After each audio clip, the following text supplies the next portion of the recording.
অনেকেই বলার চেষ্টা করেছেন স্বপ্নবিলাসী বাজেট, উচ্চাভিলাষী budget. Yes my lord, yes মাননীয় স্পিকার, এটা স্বপ্নবিলাসী এবং উচ্চাভিলাষী বাজেট। যে মানুষ স্বপ্ন দেখতে পারে না সে বাংলাদেশের সামনের দিকে এগোতে পারবে না। যারা স্বপ্ন দেখতে পারবে না তারা বাংলাদেশকে এগিয়ে নিতে পারবে না। যার উচ্চাভিলাষ নাই সে কখনো আকাশের দিকে উঠতে পারবে না। আমরা সেই কারণেই এই বাজেটকে একটি স্বপ্নবিলাসী বাজেট, উচ্চাভিলাষী বাজেট হিসাবে যারা সমালোচনা করছেন তাদেরকে বলছি, আমাদের উচ্চাভিলাষ আছে এই বাজেটকে এগিয়ে নিয়ে বাংলাদেশকে একটি স্বনির্ভর বাংলাদেশ হিসাবে গড়ে তুলতে চাই। 1733 সালে ব্রিটিশ পার্লামেন্টে প্রথমবারের মতো বাজেট উপস্থাপিত হয়েছিল।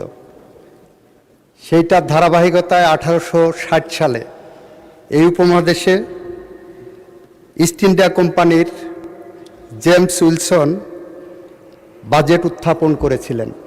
তার অনুসরণে বাংলাদেশের পার্লামেন্টে 1972 সালের 30শে জুন মাত্র 786 কোটি টাকার বাজেট উপস্থাপিত হয়েছিল। আর সে জায়গা আজকে আমরা এই সংসদে আমাদের সরকার, আমাদের মাননীয় অর্থমন্ত্রী, মাননীয় প্রধানমন্ত্রীর তত্ত্বাবধানে 9,38,000 কোটি টাকার বাজেট উপস্থাপন করেছেন। সঙ্গত কারণেই, যেহেতু ক্যাবিনেট অ্যাপ্রুভ করে পার্লামেন্টে এটা এসেছে, আমি ক্যাবিনেটের সদস্য হিসেবে এই বাজেটের পক্ষে কথা বলবো। মাননীয় স্পিকার, আমরা যখন ছাত্র ছিলাম ঢাকা বিশ্ববিদ্যালয় ক্যাম্পাসে যেদিন বাজেট উত্থাপিত হতো, মিছিল বের হতো, এ বাজেট গরিব মারার, এ বাজেট মানি না, এ বাজেট বড় লোকের, এ বাজেট মানি না। এবারের বাজেটে কিন্তু এ ধরনের কোনো মিছিল আসেনি। এবারের বাজেট গরিব রক্ষা করার বাজেট ছিল। এবারের বাজেট মধ্যবিত্তের বাজেট, এবারের বাজেট প্রান্তিক জনগোষ্ঠীর বাজেট, এবারের বাজেট ব্যবসা বান্ধব বাজেট, এবারের বাজেট চাকরির সংকুলন করার বাজেট। মাননীয় স্পিকার, আর সে কারণেই এই বাজেটকে লক্ষ্য করে এবার বাজেটের সম্পর্কে সবচেয়ে বেশি যারা সমালোচনা করেন সিপিডির পক্ষ থেকে ডক্টর দেবপ্রিয় ভট্টাচার্য বলেছেন অনেক চিন্তাশীল বাজেট। এটা আমাদের গর্বের বাজেট, আমাদের চিন্তার ফসল। এই চিন্তা একদিনের চিন্তা না মাননীয় স্পিকার, এই চিন্তা বিগত প্রায় 1.5 দশক ধরে আমাদের মাননীয় প্রধানমন্ত্রী, আমাদের ভ্যানগার্ড, আমাদের প্রধান সেনাপতি যখন এক্সাইলে ছিলেন, যার প্রতিটি মুহূর্ত যখন বাংলাদেশকে নিয়ে চিন্তা করা হয়েছে, সেই চিন্তার ফসল ছিল এই বাজেট। যে চিন্তার ফসল হিসাবে উনি বাংলাদেশের মাটিতে আসার পরে বলেছিলেন আই হ্যাভ এ প্ল্যান, এবং তার সেই আই হ্যাভ এ প্ল্যানের সুচিন্তিত রূপায়ণ হলো এবারের বাজেট, 9,38,000 কোটি টাকার বাজেট।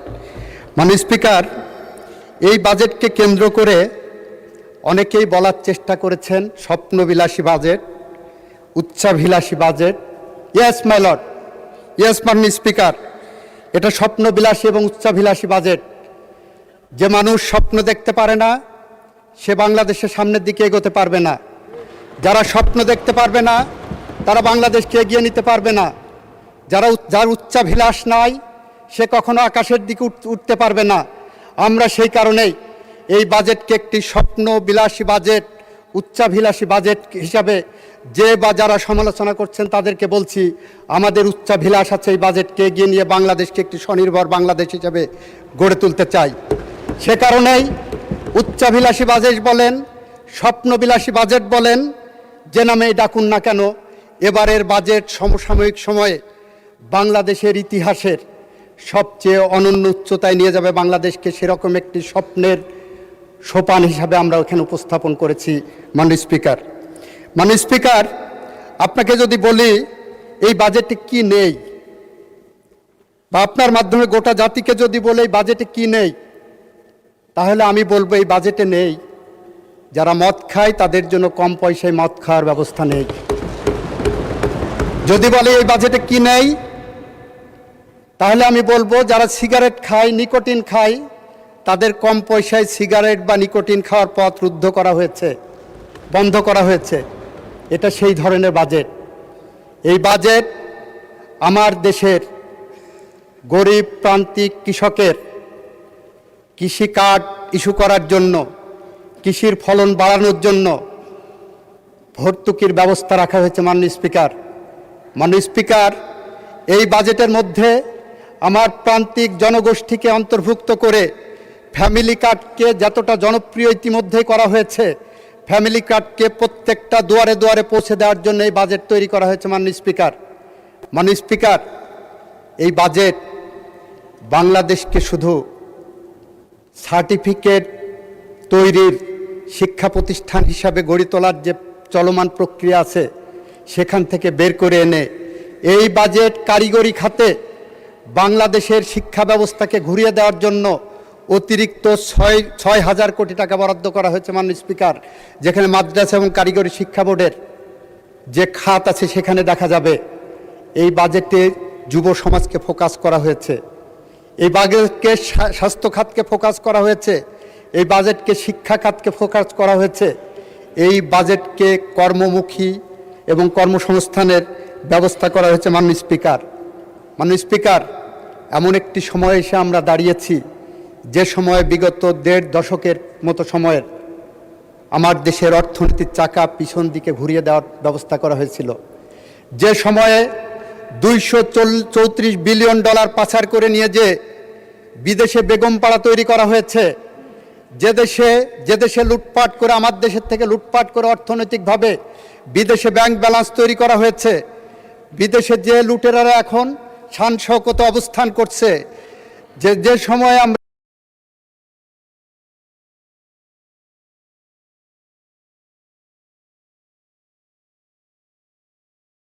দায়িত্ব গ্রহণ করেছি, সেই সময় এসে আমরা দেখতে পেয়েছি মাননীয় স্পিকার, মধ্যপ্রাচ্য যুদ্ধ, এমন সময়ের মধ্যেও আমাদের মাননীয় অর্থমন্ত্রী আপনাদের সামনে যে বাজেট, জাতির সামনে যে বাজেট দিয়েছেন, সেই বাজেটকে যারা সমালোচনা করছেন তাদের কাছে সুনির্দিষ্ট কোনো তথ্য উপাত্ত নেই যে তথ্য উপাত্ত দিয়ে বাজেটের সমালোচনা করতে হবে। যে সমালোচনা আসছে সেটা যদি আইনের ভাষায় বলি, সেই সমালোচনা vague, indefinite, lack in material particulars বলছেন। একটু আগে আমার একজন বন্ধু বলে গেলেন, আমার একজন সংসদ সদস্য বলে গেলেন আমার আগেই, আমার জেলার সংসদ সদস্য, কর্মসংস্থান আরও বাড়াতে হবে। অবশ্যই বাড়াতে হবে। এখন একদিকে আপনারা বলবেন কর্মসংস্থান বাড়াতে হবে, আপনাদের একজন সংসদ সদস্য বলছেন এত টাকার বাজেট না দিয়ে ৬,০০০ কোটি টাকার বাজেট দিলেই মনে হয় হয়ে যেত। ৯,৩৮,০০০ কোটি টাকার বাজেট দেওয়া হয়েছে, সেখানে আপনাদের একজন সংসদ সদস্য বলেছেন পাবলিকলি, পত্রিকায় এসেছে, ৬,০০০ কোটি টাকার বাজেট দিলেই হতো, এত লক্ষ কোটি টাকার বাজেট না দিয়ে। আর একদিকে বলছেন কর্মসংস্থান বাড়াতে হবে, কৃষকের আরও কার্ড দিতে হবে। ধন্যবাদ আপনাদের। আপনারা মনে করছেন যে আমরা কর্মসংস্থান বাড়ানোর পদক্ষেপ নিচ্ছি, আরও দরকার, অবশ্যই দরকার। আগামী দিনগুলোতে আমরা সেই পথেই হাঁটব। সেই পথে হাঁটতে চাই বলেই আমাদের মাননীয় প্রধানমন্ত্রী আই হ্যাভ এ প্ল্যানের মধ্যে যেটা আছে 20,000 কিলোমিটার আমরা যে খাল এবং নদী খনন করছি, এটা কর্মসংস্থান তৈরি করার একটি অধিক্ষেত্র। আমরা 25 কোটি গাছ লাগানোর যে কর্মসংস্থানের কথা বলেছি, গাছ লাগানোর কথা বলেছি, এটা আমাদের কর্মসংস্থান বাড়ানোর অন্যতম একটি অধিক্ষেত্র হবে। মাননীয় স্পিকার, মাননীয় স্পিকার, আমরা বলি আমাদের হাতের কালির দাগ মুছে যাওয়ার আগেই নির্বাচনী প্রতিশ্রুতি আমরা বাস্তবায়নের জন্য মাঠে নেমেছি। কখন মাঠে নেমেছি? যখন আমার জ্বালানিতে ভর্তুকি দিতে হচ্ছে ইরান যুদ্ধের কারণে, তখন সাহস করে স্বপ্ন দেখে, স্বপ্ন বিলাসী হয়ে, উচ্চাভিলাষী হয়ে আমরা কিন্তু একই সাথে ফ্যামিলি কার্ডের পাইলট প্রজেক্ট চালু করেছি। আমরা স্বপ্নবাজ মানুষ, আমরা বিশ্বাস করি যে স্বপ্ন দেখতে পারে না, যার উচ্চাভিলাষ নাই, সেই বাংলাদেশে প্রগতিশীলতার দিকে না ধাবিত হয়ে প্রতিক্রিয়াশীলতার সেই পিছনের দিকেই এগোতে থাকবে। আমরা সেই পথ ধরে হাঁটি না, আমরা প্রগতির পথ ধরে হাঁটি, আমরা উন্নয়নের পথ ধরে হাঁটি। আমরা এই বাংলাদেশকে আলোর পথ দেখাতে চাই, যেভাবে পথ দেখিয়ে গিয়েছেন আমাদের পূর্বসূরি, আমাদের বাংলাদেশের রাখাল রাজা শহীদ রাষ্ট্রপতি জিয়াউর রহমান এবং তার সহধর্মিণী আমাদের গণতন্ত্রের জননী, গণতন্ত্রের মা দেশনেত্রী বেগম খালেদা জিয়া যেভাবে বাংলাদেশের উন্নয়ন এবং গণতন্ত্রের পথ দেখিয়েছেন, আমরা ঠিক সেই পথ ধরেই আমরা হেঁটে যাচ্ছি। আমরা বিশ্বাস করে আমরা হেঁটে যাওয়ার পথে আমরা সতর্ক আছি, কারণ আমার ডান দিকে যদি আমাদের ফ্যাসিস্টরা থাকেন, আমার বাম দিকে হয়তো বলা হয় মৌলবাদ আছেন। মৌলবাদ এবং নৈরাজ্যবাদকে মোকাবেলা করে যে বাংলাদেশকে নিয়ে আমরা এগিয়ে যাব, সেই বাংলাদেশের কাণ্ডারি হিসাবে আমাদের সামনে প্রধান সেনাপতি হিসাবে আছেন আমাদের মাননীয় প্রধানমন্ত্রী।